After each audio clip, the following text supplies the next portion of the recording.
Every Who down in Whoville liked Christmas a lot. But the Grinch, who lived just north of Whoville, did not. The Grinch hated Christmas, the whole Christmas season. Now please don't ask why. No one quite knows the reason.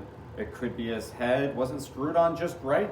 It could be perhaps his shoes were too tight.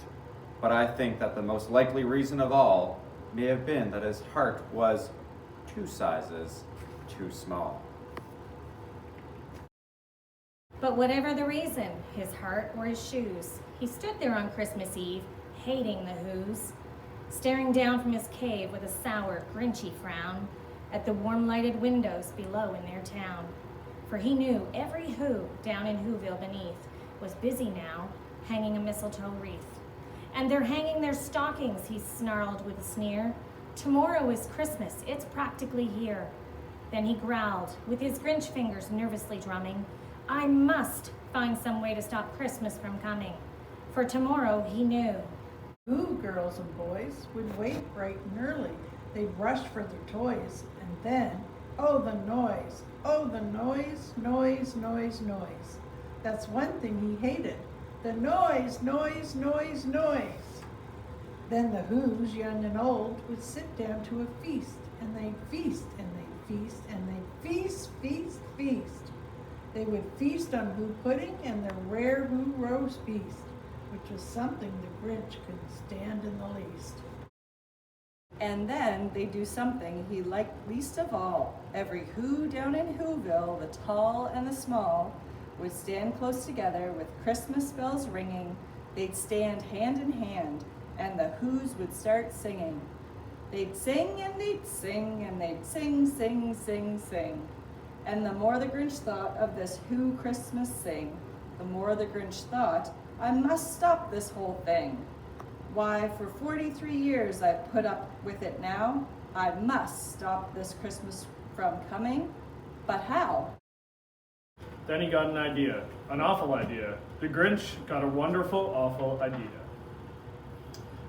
I know just what to do, the Grinch laughed in his throat, and he made a quick Santa Claus hat and a coat. And then he chuckled and clucked, what a great Grinchy trick. With this coat and this hat, I look just like Saint Nick. All I need is a reindeer. The Grinch looked around, but since reindeer are scarce, there was none to be found. Did that stop the old Grinch? No, the Grinch simply said, if I can't find a reindeer, I'll make one instead. So he called his dog Max, then he took some red thread and he tied a big horn on the top of his head. Then he loaded some bags and some old empty sacks on a ramshackle sleigh, and he hitched up old Max. Then the Grinch said, giddy up, and the sleigh started down toward the homes where the Whos lay a snooze in their town. And their windows were dark. Quiet snow filled the air. All the Whos were all dreaming sweet dreams without care. When he came to the first little house on the square, this is stop number 1, the old Grinch Claus hissed, and he climbed to the roof, empty bags in his fist. All their windows were dark. Quiet snow filled the air. All the Whos were all dreaming sweet dreams without care. When he came to the first little house on the square, this is stop number 1, the old Grinchy Claus hissed, and he climbed to the roof, empty bags in his fist. Then he slid down the chimney, a rather tight pinch, but if Santa could do it, then so could the Grinch. He got stuck only once for a moment or two. Then he stuck his head out of the fireplace flue, where the little Who stockings all hung in a row. These stockings, he grinned, are the first things to go. Then he slithered and slunk with a smile most unpleasant around the whole room, and he took every present. Pop guns and bicycles, roller skates, drums, checkerboards, tricycles, popcorn and plums. And he stuffed them in bags, and the Grinch very nimbly stuffed all the bags, one by one, up the chimney. Then he slunk to the icebox. He took the Who's feast. He took the Who pudding. He took the roast beast. He cleaned out the icebox as quick as a flash. Why, that Grinch even took the last can of Who hash. He stuffed all the food up the chimney with glee. And now, grinned the Grinch, I will stuff up the tree. And the Grinch grabbed the tree and he started to shove when he heard a small sound like the coo of a dove. He turned around fast and he saw a small who, little Cindy Lou who was not more than 2. The Grinch had been caught by this tiny who daughter who'd got out of bed for a cup of cold water. She stared at the Grinch and said, Santa Claus, why are you taking our tree? Why? But you know that old Grinch was so smart and so slick. He thought up a lie and he thought it up quick. Why, my sweet little tot, the fake Santa Claus lied. There's a light on this tree that won't light on one side. So I'm taking it home to my workshop, my dear. I'll fix it up there, then I'll bring it back here. And his fib fooled a child. Then he patted her head, and he got her a drink and sent her to bed. And when Cindy Lou Who went to bed with her cup, he went to the chimney and stuffed the tree up. Then the last thing he took was a log for their fire. Then he went up the chimney himself, the old liar. On the walls he left nothing but hooks and some wire, and the one speck of food that he left in the house was a crumb that was even too small for a mouse. Then he did the same thing to the other whose houses, leaving crumbs much too small for the others whose mouses.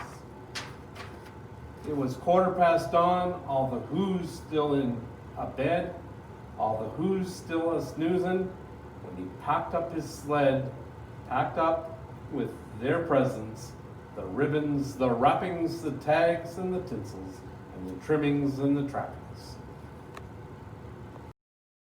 3,000 feet up the side of Mount Cruppet, he rode with his load to the tip-top to dump it.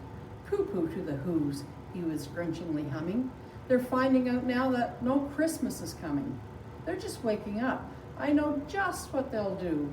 Their mouths will hang open a moment or two, then the who's down in Whoville will all cry boo-hoo. That's a noise, grinned the Grinch, that I simply must hear.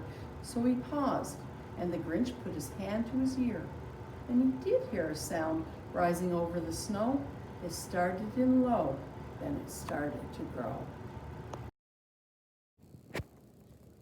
But the sound wasn't sad. Why, this sound sounded merry. It couldn't be so, but it was merry, very. He stared down at Whoville. The Grinch popped his eyes. Then he shook. What he saw was a shocking surprise. Every who down in Whoville, the tall and the small, was singing without any presents at all. He hadn't stopped Christmas from coming. It came. Somehow or other, it came just the same. And the Grinch, with his Grinch feet ice cold in the snow, stood puzzling and puzzling. Why, how could this be so? It came without ribbons. It came without tags. It came without packages, boxes, or bags. And he puzzled 3 hours till his puzzler was sore. Then the Grinch thought of something he hadn't before. Maybe Christmas, he thought, doesn't come from a store. Maybe Christmas, perhaps, means a little bit more. And what happened then? Well, in Whoville, they say that the Grinch's small heart grew 3 sizes that day. And the minute his heart didn't feel quite so tight, he whizzed with his load through the bright morning light, and he brought back the toys and the food for the feast, and he himself, the Grinch, carved the roast beast. The end. On behalf of us all here at Macadam High School, we are wishing everyone nothing but the very merriest of Christmases.